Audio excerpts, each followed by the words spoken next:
Hey everyone, I'm Devin, and welcome back to another Board Game Co. paid preview. This is Wizards of the Grimoire. I am excited to tell you about this game. This is a two-player, head-to-head spell casting extravaganza. The Archmage, narratively in the world, has died, and the two apprentices, or the two protégés underneath the Archmage, must battle to the death to see who is going to take the place and protect the Grimoire. In this game, it's got a pretty simple draft start. Both players will begin the game with two spells. You'll have the first player who won't actually be going first. They just get to draft a spell first. So they'll draft a spell, and then the other player will draft a spell, and then the first player will draft a second spell, and then the other player will draft their second spell and subsequently start their turn. So they will draft a spell and then progress to the regular turn order where they get their new spell, which they just got, and then they do the spell cooldown, which won't happen for either player's first turn because they won't have casted anything, and then they will draw 3 mana. This is a mana card. It's got this blue backing, and then it's got valuations of 1 through 4. The power of which is important for particular spells and for basic attacks, but not for charging up any cards in particular beyond those.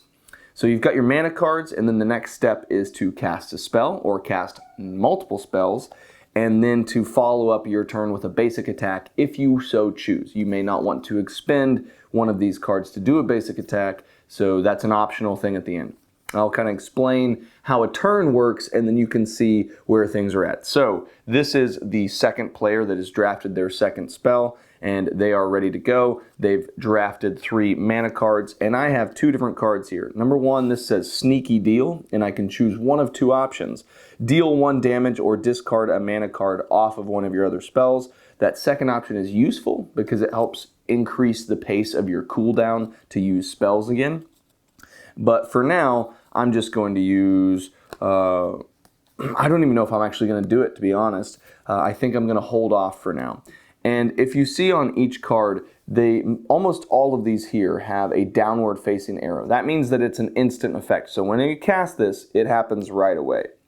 The other cards, if they show a rightward facing arrow, that means a delayed spell. And that only actually takes effect when mana cards are discarded off of it. So it's a good card, but then once you play it, you won't actually activate it until the spell cooldown phase where you discard a mana off of each of your spells. Or if you have any other spells that allow you to discard off of your own cards, then that will also trigger that effect. There is an ability to pick up cards off of your spells where you essentially regain that spent mana and it goes into your hand. If you're picking up those discarded spells, those delayed effect spells, don't activate. It's only when you're discarding a mana and getting rid of it to the discard pile. And then the final one are these continuous effects. As long as you've got payment here, that is an effect. So this is Power Hungry. Both players' basic attack mana cards go to your hand instead of the discard pile. So what that means is until this card is lifted off of that, so really at the beginning of your next turn, at that point, any basic attack that you have goes to your hand, which means you don't spend the ones that you use, and any of your opponents, if they spend one, it goes to your hand as well. Which could be valuable if your opponent has a 3 or a 4 and they want to do a heavier basic attack to you. But let's get back to our turn. So I'm not going to use the Sneaky Deal. I might actually want to activate this Arcane Tactics though, because if I place 2 on here, which is how you designate that this spell has been used and it's awaiting cooldown at the beginning of your own turn, then I can gain 7 mana from the deck, which is a lot. So I've got 7 mana, and then I can place 4 mana cards from my hand to the top of the deck in any order, which means I gain 7 gross, but I only get a net 3, and I have to return 4. So what I might do is I might keep all of these ones that say 2 on them, and I might keep those in my hand because those are more valuable, and I might return all of these ones that are 1s because I don't currently need them, and maybe I want to bolster up my hand to not only cast spells but have a better option for physical attacks at the end of my turn. So then those can just go back on top of the deck, refinish that, and if I don't want to do Sneaky Deal, my turn is effectively over because I don't have any other spells. And then at the end of your turn, as I mentioned, there's this optional way of doing a basic attack. And so that's where you actually do care about the power value that's on your card. When you're spending cards to cast spells, that's typically irrelevant unless a card specifies otherwise and it says the power of the mana card. But once you get to your physical attack, these do matter, because if you're going to discard one of them, you will be doing the direct value of damage that's on the card. So I haven't done any damage to the other player, so maybe I want to do 3 damage, so I'll discard this card. At which point, if this is the opponent's health, which you can track on the card, but the Wizards of the Grimoire also has a health tracking app, so if you want to track the health on an app rather than dealing with physical card manipulation, you can use an app and just, pump down the value based off of that. I would change this from 60 flat to 57, and then that would be the new health evaluation or the new health status of your opponent. And then I've got some cards in my hand, but I want to hold on to them to where it's easier to cast more spells next turn, and I'm done. Now, say the player goes, and then it's my turn again.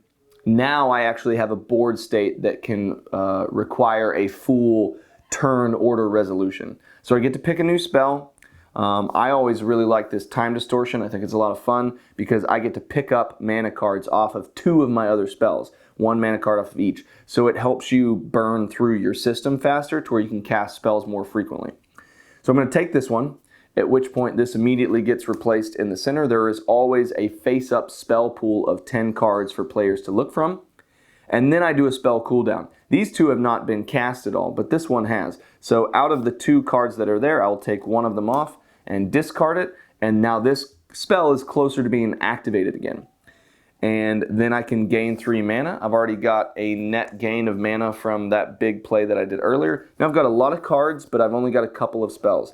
So my engine isn't fully up and running yet, but I'm building the growth to be able to do some fun stuff. So I'm going to just arbitrarily choose one of these. I'm going to go ahead and do that. Ooh, check this out though. I could potentially discard a mana card off of this, which means that this very turn, Arcane Tactics would be available because I would be getting the last mana card off of it. The cards are the only thing that dictate the cooldown of the spell. Just because you uncover it that turn doesn't mean you can't use it. You can readily use it right away based off of the way that the game plays. So I could do that, but I have a lot of mana cards. I don't need a ton more, and I really actually need to maybe get a high-powered card. On my next turn, maybe I'll want something like Crushing Blow, in which I have to pay 5 mana to do, but it does 6 damage. At which point, discarding a card off of a spell and picking up a mana card off of a spell could help me burn through the engine of Crushing Blow faster to where I could get back to doing it more and more. And that's the way that this game plays. That's the way that Wizards of the Grimoire works. You're building up your spells to a maximum of 6. That's the most amount of spells you can have in your play area.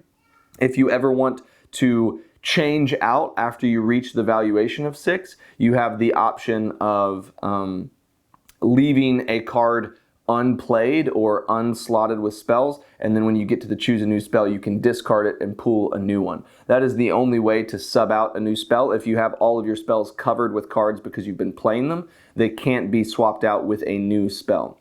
That is something to keep in mind, but I have found in my plays that when you get to the point where you've got 6 spells and maybe you want to trade one out, it's close to the end of the game. And so it's definitely one of those things where you have to decide, have you gotten enough value out of whatever engine you're building, and do you want to swap out for something that maybe does more damage or that maybe effectively hurts your opponent's setup more than what you've currently got going on. Currently, I've just got it set up with the level 1 spells or the entry beginner level spells. They're not as necessarily vicious or extreme in the way that you can combo with stuff. There are, based off of the 2 stars here, there's a whole slew of additionally integrated cards that are more advanced that you could put in. And then also this copy of the game comes with the Lost Pages micro expansion, which are a bunch of additional spells. So between the base spells, which I already found like engaging enough, the advanced spells and the Lost Pages micro expansion,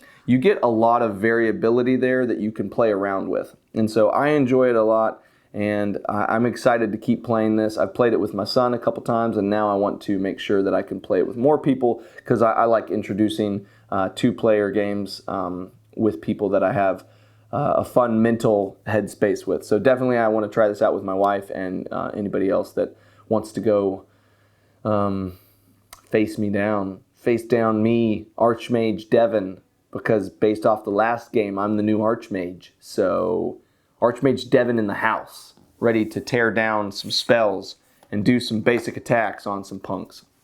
This is Wizards of the Grimoire. This has been another Board Game Co. paid preview. I appreciate you guys. If you have any questions, let us know down below and we will get to them. And then also we will have the subsequent links that you need in the description. Appreciate you guys.